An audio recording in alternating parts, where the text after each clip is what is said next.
And with that, I'm going to say welcome to the first Sales Logic Master Exchange. This is with Victor Antonio today. Now, what is Sales Logic? Sales Logic is a podcast Meredith Elliott Powell and myself get to do every week. Meredith will be joining us shortly.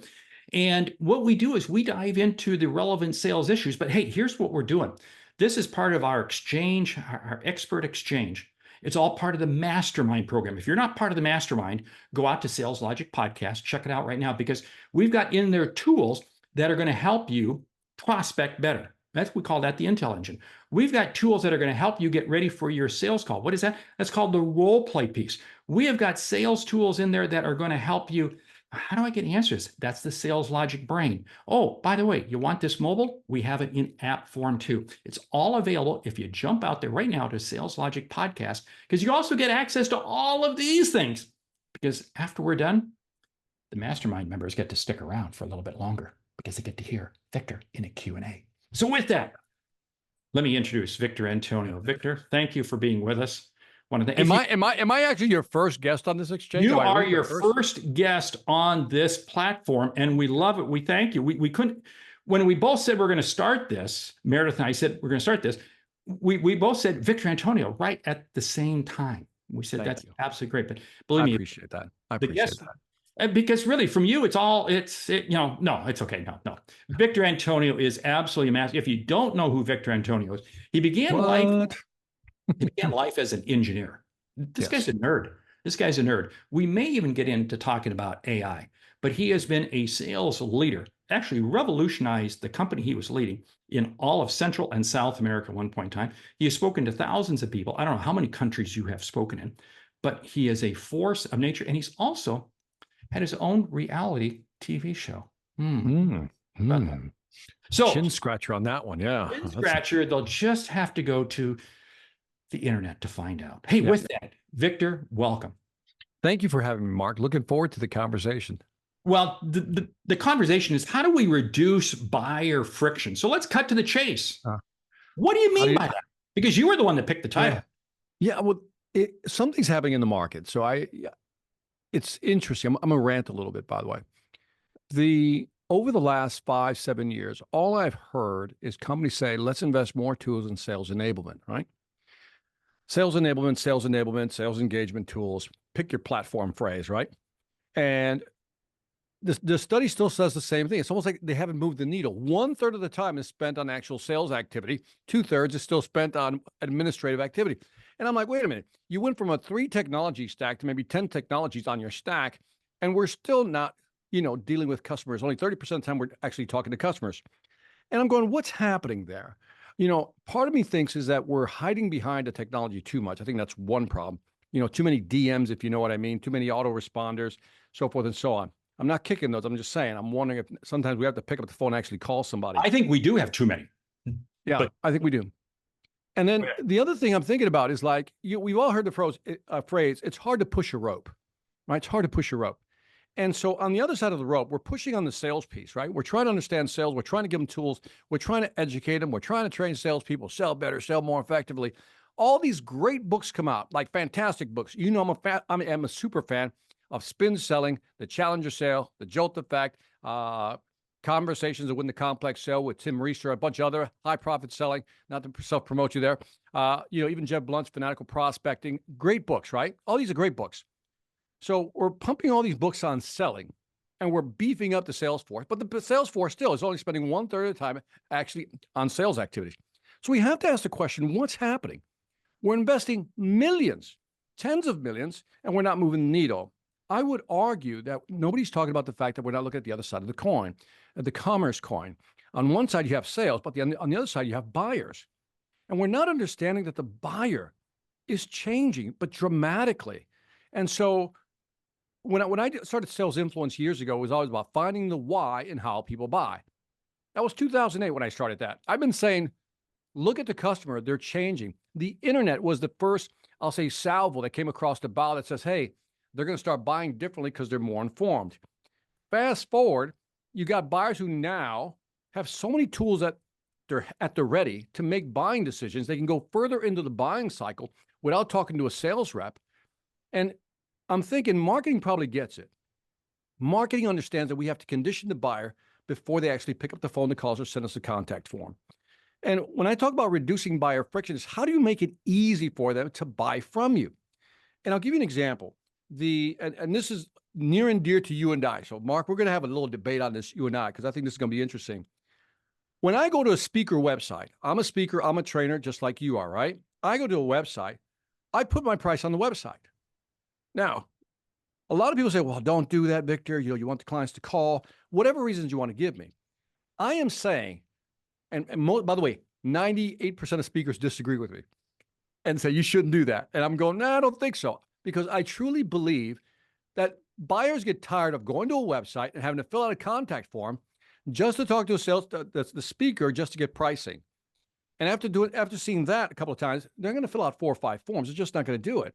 When I go to a website to buy products or services, like give me a price, give me a range. And just that is an example of how buyers have changed, but we as sellers have not changed. We still keep applying the old model. Call me and I'll tell you the price. Call me because you need to have the conversation and we'll have the price. And so I'll volley that one back to you because that's one of those hot topics nobody wants to really touch, the third rail of speaking. Oh, it is. And I remember you and I and a couple others sat in a hotel room in Phoenix, Arizona. We discussed that very issue about 8 months ago. Okay, let me push back on this. I don't think the customer always knows what they're looking for. I don't think one of the things that I find is the customer can't educate themselves. There's no ifs, ands, and buts about it. They really don't need what? The customer can't educate themselves. Why would you, Mark? Why would you say that? Well, because that's what they're doing. Okay, because they don't trust sales. Okay, totally get that. Yeah. Well, here's the deal, though. I think where the salesperson comes in, our role has changed. We now have to spend as much time de-educating the customer so we can educate them. Oh my God, this is going to be a great conversation. I can tell already. I'll volley it back to you. Go ahead. Yeah. No. I think you've insulted a lot of people when you said the buyer can't educate themselves. Because I said they can educate themselves. Oh, they can. They can educate themselves. Oh, I thought you said they can. I go, Mark, why would you say that? No. I'm just trying to see if you're paying attention. Okay. I'll pay attention. They can educate themselves. Yeah. But the problem is they're educating it from their lens. And they don't always understand what is the real issue that they're chasing. What is the real issue that they're going after? And that's where the salesperson can come in and can help them. You may have a car that's not running right, okay? Yeah, it's really rough. Wow, my tire's out of alignment. So you go in and you pay them to realign your tires, and your car doesn't run any better. Yeah. Well, it wasn't your tires out of alignment. You needed new bearings. Your bearings were going out. You see, and an educated person might have been able to say, hey, you know what? You don't need your tires realigned. You need your bearings replaced. Now, that's just a very quick thing, but this is what I think. I think the customer thinks they're smarter than they really are. Okay. So there's a lot to unpack there. We're mixing analogies and metaphors here. For example, when you take your car in, I would argue that the salesperson doesn't know either. They first have to hook up to some diagnostics to figure out what's wrong. The machine's telling them what's wrong with it. But my point is that there's buyers today are pushing further into the buying cycle. Correct. They're learning more. They know more. And I always say that a buyer calls in if marketing has done their job, right? If on the website we have the right videos, the right contents, the right blogs, the right resources, I believe that a good portion of buyers, especially as the price point moves up, will take the time to consume information, to gather information, to figure out what they need, right? Kind of understand. I'm not saying they're 100% there, but let's say they're 80% down the field, right? They're going to call you for one of 3 things. One is clarification. Hey, I read this on your site, Is that true? Clarification. Number 2 is something similar, confirmation. So you're saying that I can do this if I buy this. Yes.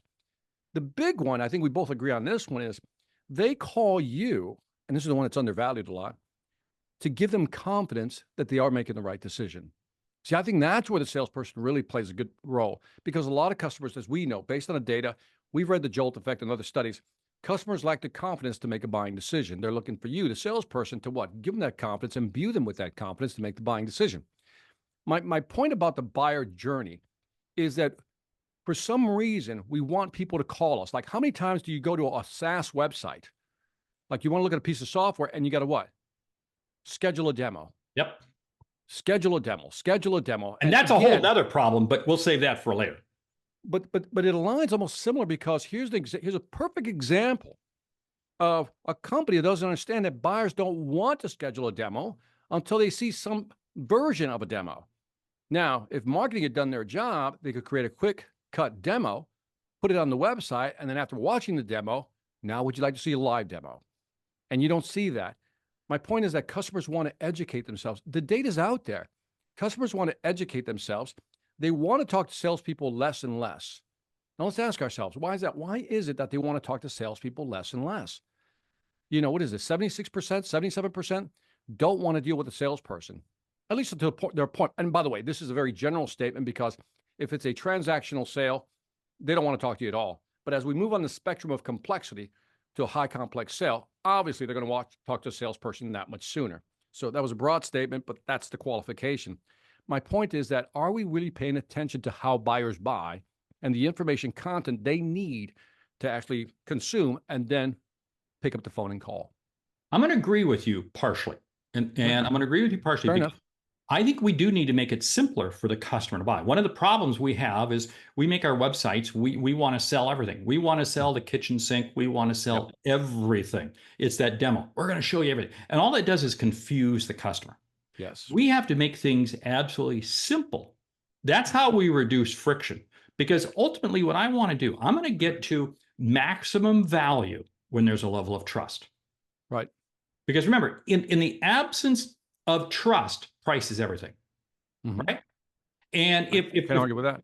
If there's no level of trust between the two parties, it's price. Why has the car business? Because again, the higher the ticket, the more pre-work the customer will do. Right. Period.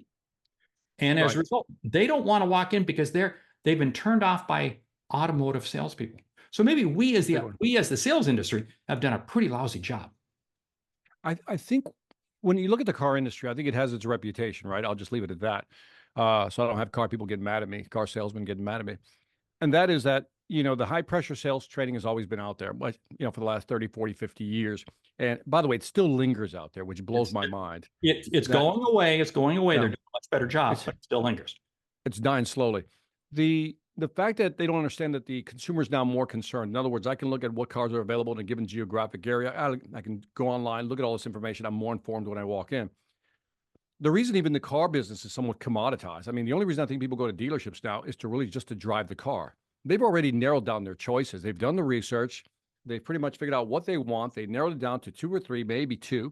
And now they're going to go do the test drive. It has nothing to do with sales skills and things of that nature. If they showed up to the lot, they're going to buy.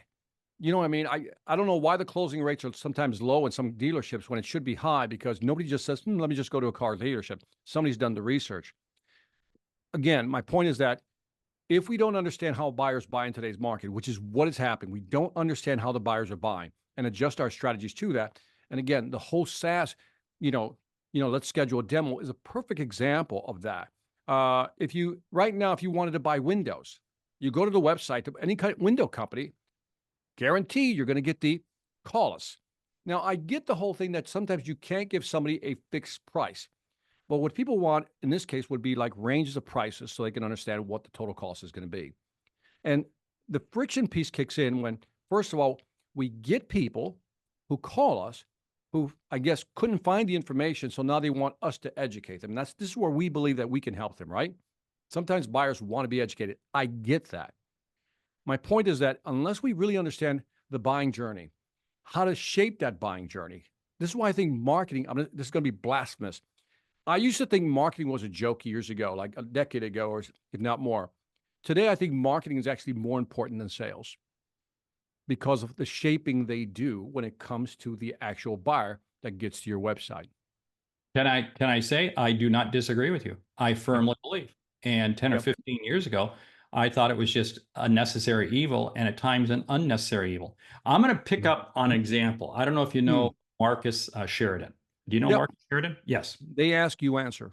Yes. And years ago, he was in the pool business, pool installation business. Yep. We get into the 08, 09, that R period. I can't use the Mm-hmm. term, but Right. we are. And nobody wanted to put pools in. So Marcus spent his time just putting all kinds of stuff out on his website, tons and Mm-hmm. tons of stuff out on his Right. website. Populated it. Now, he only installed pools in the Virginia, D.C. area. Mm-hmm. What he quickly found was this: people were coming from all over the country. Why are you doing this? Well, why not? What he quickly found out was when people called, one of the questions they asked is, how many pages of our website have you looked at? And if they got to something like 30 some pages, or we've looked at every page, they could literally close the sale Yep. right there on the phone. Didn't have Perfect to, example. Perfect because they example. were allowing the customer to educate themselves. But Mm-hmm. this is where Marcus was brilliant. He gave them literally anything and everything, all the way down to where the customer could make an educated decision. And this Mm-hmm. is where I think so many companies fall short. If we're going to use the web to educate people, we got to go all the way. Yep. And I think we kind of go, we kind of go just that level of, I want to create interest, so they call. Yep. Mm. Right. That, by the way, and that's it. That's like, here, Right. and call. And I think consumers have gotten past that. Mhm. They're frustrated. I can't tell you how many clients I've talked to says, well, I can't believe you actually had the price on your website. That's why I called. I literally had that statement several times because you're upfront about it. To Okay. them, it's telling them, here's high trust. You have the price. You're not hiding anything. There it is. Right. But now for you, that's part of your business model because you Yep. want to have a very simplistic business. Now, they're Streamline. only going to call you if Mm, they're going to want to do business with you. I, correct. on the other hand, I want them just to call because I may not be right. That's fine. I had a call like that today. I wasn't right, but I referred them to somebody who was right. And Mm, I was able to help the customer by sending them someplace else. right. So, I mean, is that creating friction or is that making it easier? What are your thoughts? Uh, Again, if I'm searching for, I mean, just put yourself, I'm always like, I'm a buyer. If I'm a buyer, I want information. I want price. I want an idea. I get it. This stuff's not going to be cheap. I want to pre-qualify myself. That's the Mhm. beauty of having the information on there. But there's different aspects. I mean, when we look at buyer friction, I mean, we're harping on one, which is the inbound call after Mhm. reviewing information. Even when the customer has finally called, we have to look at almost like a process. It's what steps are being handled in the sales process and where's there friction. And this is where you can kind of begin to kind of say, okay, if I were to map out like in little boxes, what is the process once we get on a demo call? What's the process, for example, right? I can box that all out like a sequence, very linear, right? And then on top of that, I would look at how can I reduce the friction? I'll give you an example.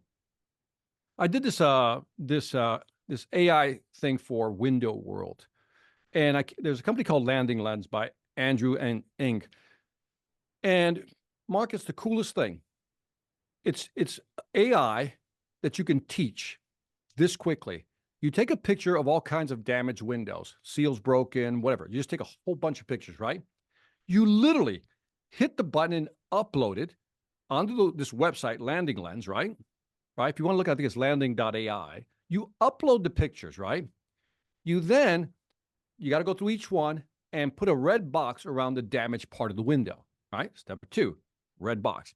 Step 3, you hit the word train. And then it just trains the machine to identify broken windows. This takes about 5 minutes to do, right? Now, what it can then do is you call me, I'm Window World. You call me, Mark, and you get online and we're chatting. You said, hey, got a broken seal. I'm still under warranty. What's the next step? The machine will say, send me a picture or get your webcam and point it at the broken window, right? It'll then take that image, compare it automatically with the database, right? It'll say, yep, Mark is a customer. That's a messed up window. It's still under warranty. Let me check inventory. Let me schedule it. It's on its way. Here's the confirmation number. That's another way of reducing buyer friction. No human intervention needed.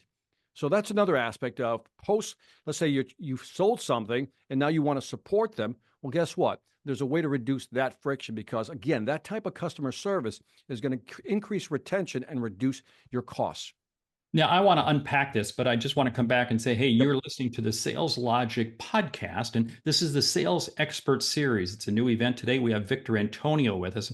What is it about? It's about really telling you about the Sales Logic mastermind, because Mastermind members get to participate in conversations like this all the time. They also get to access our sales logic brain. What does the brain do? It helps you get the information to answers 24/7. We also have a tool to help you prospect better. Call that the Intel Engine. We also have a tool that's going to, I'm going into a big call. How can I get ready? It's called a role play piece. And guess what? You can dial it up from easy to hard. We have all these tools in here. Why? It's to help you become the salesperson you want to be. Go out to saleslogicpodcast.com, check out the mastermind.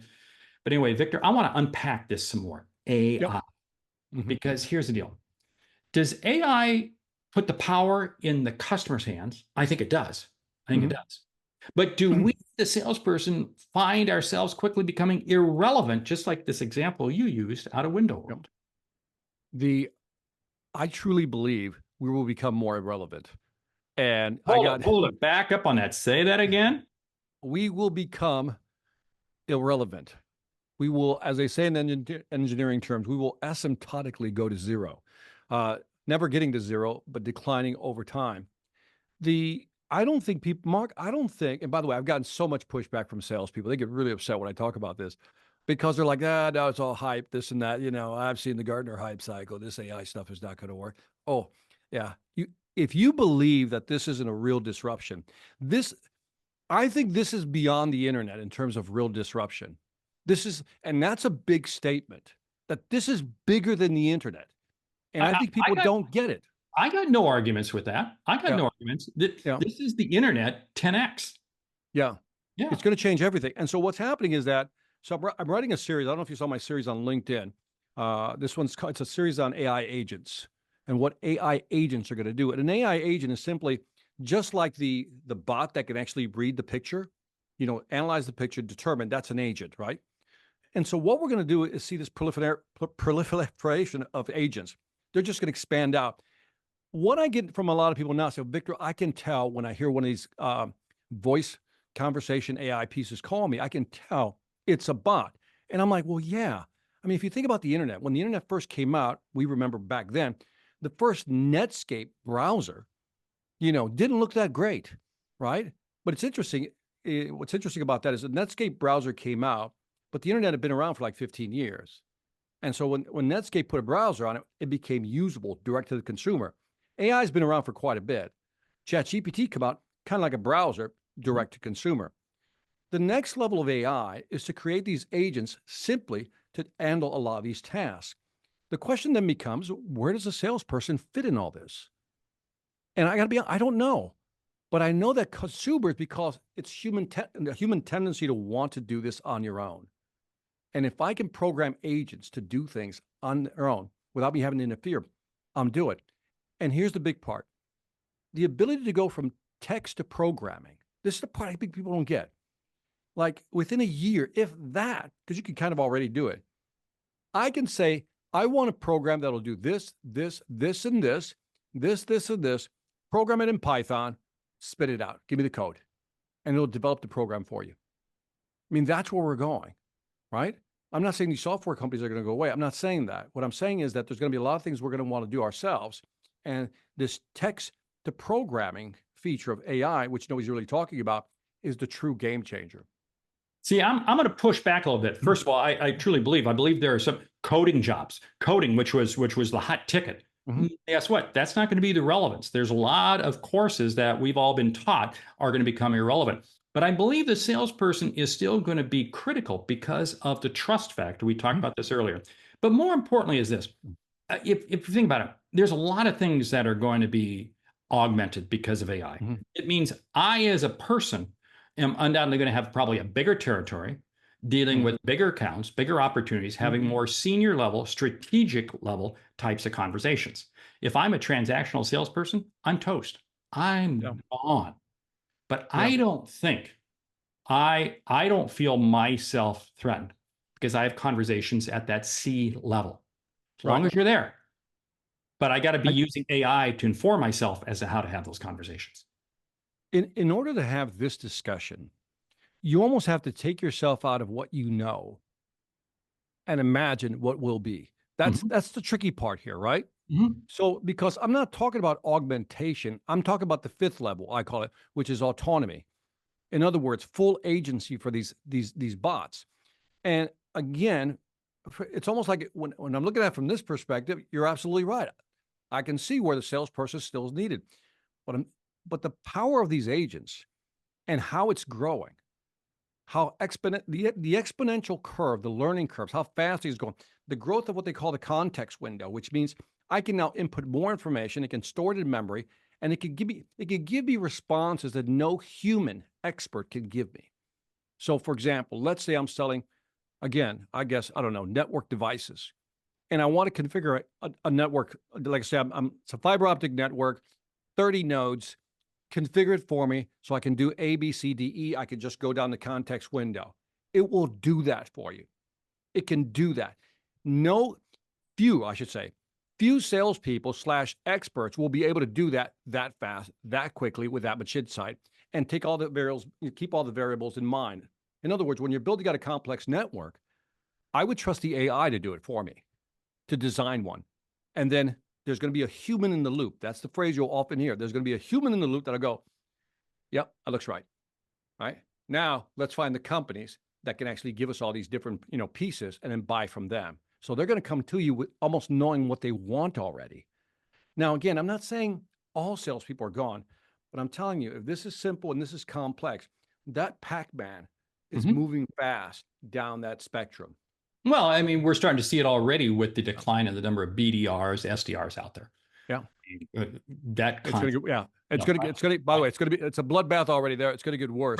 Right. I think I see this on the college level where every kid was coming out with multiple BDR, SDR offers. That's no longer there. But it's no different than 25, 30 years ago, the door-to-door salesperson, went away. The reason I think it's different, Mark, it's just the speed. It's just the speed. No, it's a displacement problem, I think. Okay. By this, I mean, you almost have to go back all the way to the pre-industrial revolution. We're in the agrarian revolution, which means we're on the farms, right? And then mechanization, steam-powered engines, blah, so forth came on, and we moved into the cities. The industrial revolution began. So people still needed, the company still needed your muscle, right? They need your muscle, right? So then, fast forward, we get the information age. Comes with the internet, right? So now, they don't need your muscle because they got robotics. Not everybody, but you know what I mean. They got robotics, right? And by the way, looking at robotics and its ascension and clearing out of humans is a perfect analogy to what might be happening. But now the information age kicks in. They no longer need our muscle. Like a BDR doesn't need our muscle, right? They don't need the BDR's muscle. We're office workers. But they need our what? Our wetware, our brain.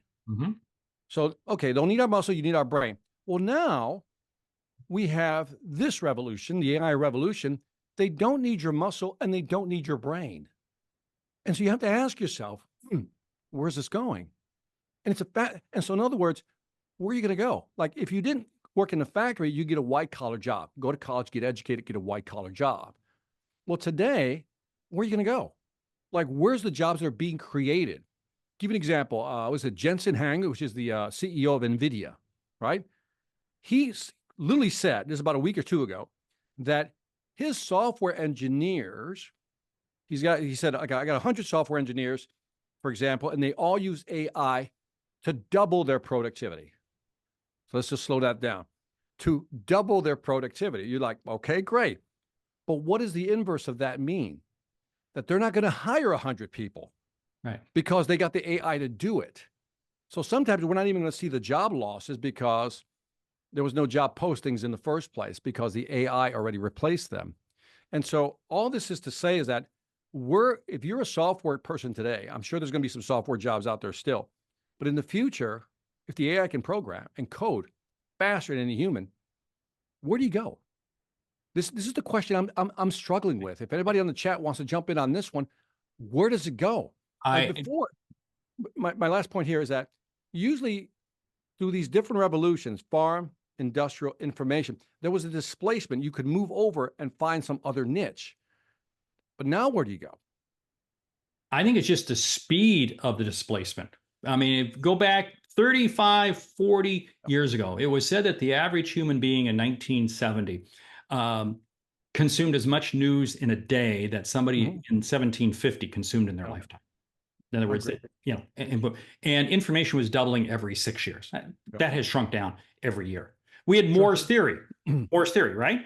I mean, Yep. the whole Moore's law. terms of speed. And again, if you look at somebody like Jensen, NVIDIA, people go, look, well, NVIDIA, wow, they've been around for 30 years. They've been around for 30 years. Yeah. Just on that slow project. So I believe, yes, this is going to change customer friction. It's going to reduce customer friction. It's going to put the salesperson at risk. But I don't think we have a fear unless I'm at the BDR, SDR. What it's going to mean is that in order for me to succeed in sales, I got to be playing at a much higher level than ever before, period. But let's talk about that. So, Okay. and by the way, Gordon Moore's, processing speed will double, pricing will half. Well, they've blown that out of the water already. So you're right. It's like 10x, 20x that already. Yeah. But this whole thing that I'm trying to be careful with my words here because this arrogance we have that we think that they need us, right? Salespeople is very fascinating to me because I'll give you an example. In order for people to want to do business with you today, let's just go through the basics of sales today. If I'm trying to sell, I'm doing B2B right now. I'll do B2B. If I'm trying to sell a complex product and all of a sudden I got let's call it a new black box called a router. Has every feature function that you can imagine, right? It's a beast of an animal, right? Now, customers want to talk to what? Experts. What's trust? Here's how I define trust. 1, I take your point of view. 2, I'm a subject matter expert. 3, I keep your best interest in mind. Most important part is I'm a subject matter expert. That's why they come to us, right? They come to us to ask us questions because they don't know. They're not sure. Salespeople are supposed to know their products inside out. I just created a black box. Here's what typically happens. I send my salesperson off to some training camp, right? Some event at the end of the year, and I train them on this product, right? Bring in all the product managers, put them in a room. They train the salespeople. Salespeople now are supposed to go out there and sell this new black box. And you know what happens? They don't sell it that well because they don't understand it that well, right? And so marketing gets frustrated because they're trying to promote a new product. Product manager's mad because they can't move a product they invested in. There's the frustration.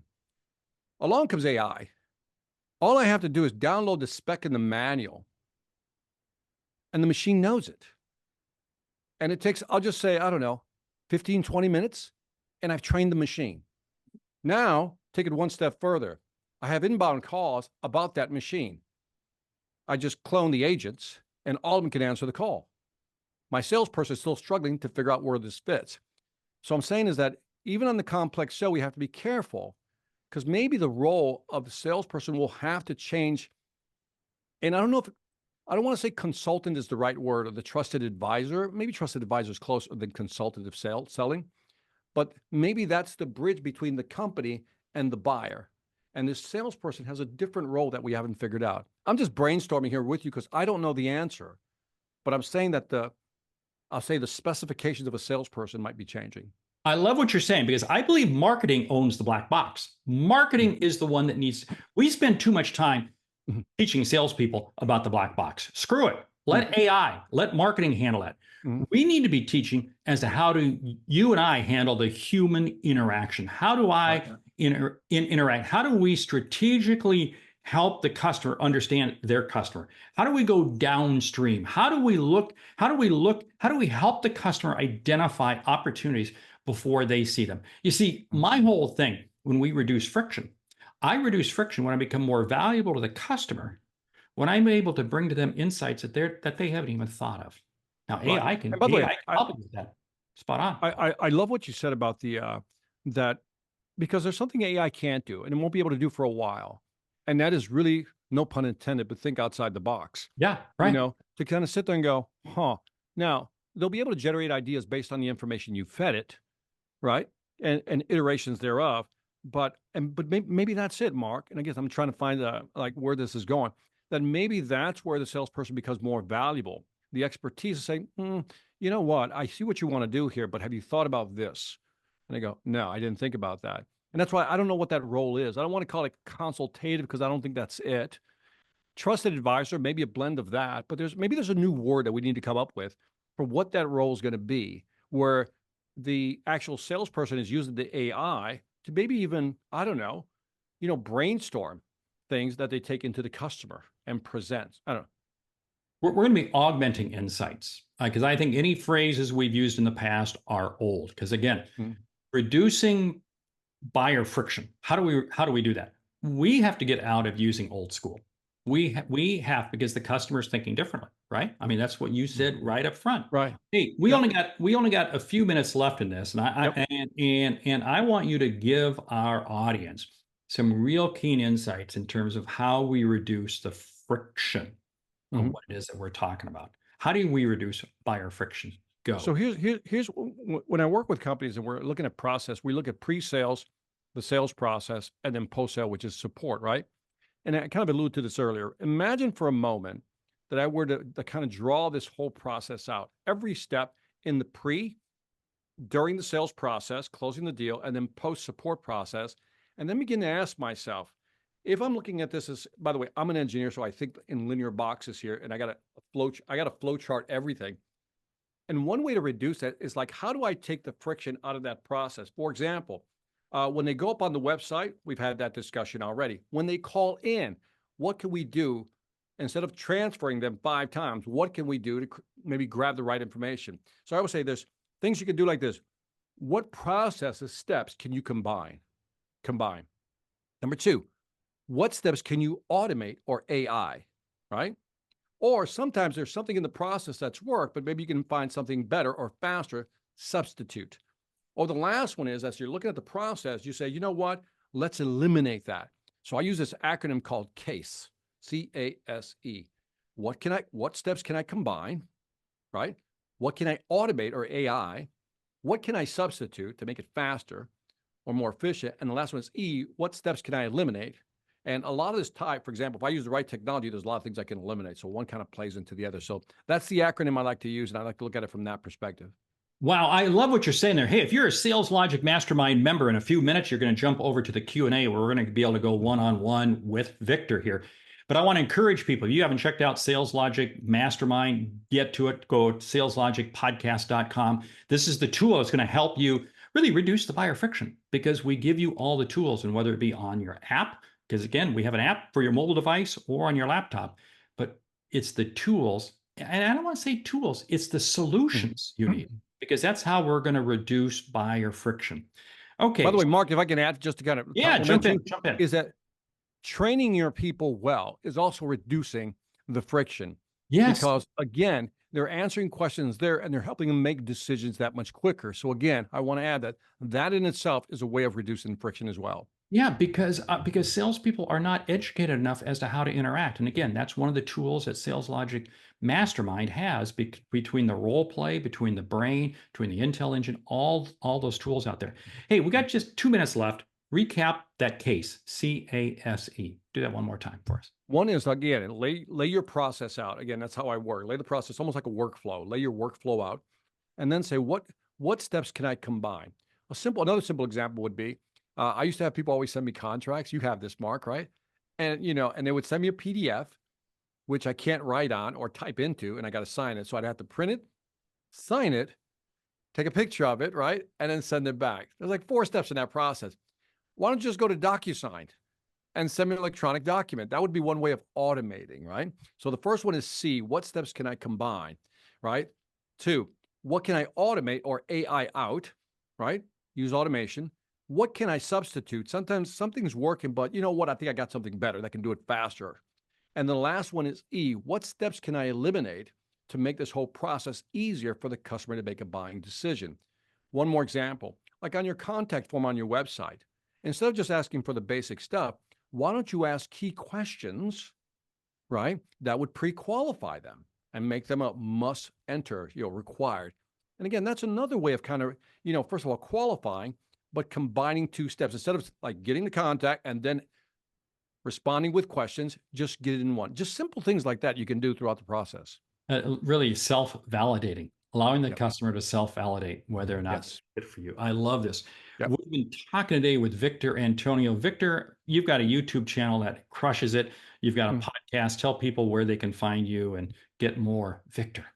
Just Victor Antonio or Sales Influence, the Sales Influence podcast, the Sales Influence YouTube channel. I'm putting up some fun shorts lately, just trying to, condense content into 1 minute because today's generation seems to have a shorter attention span than back in the day.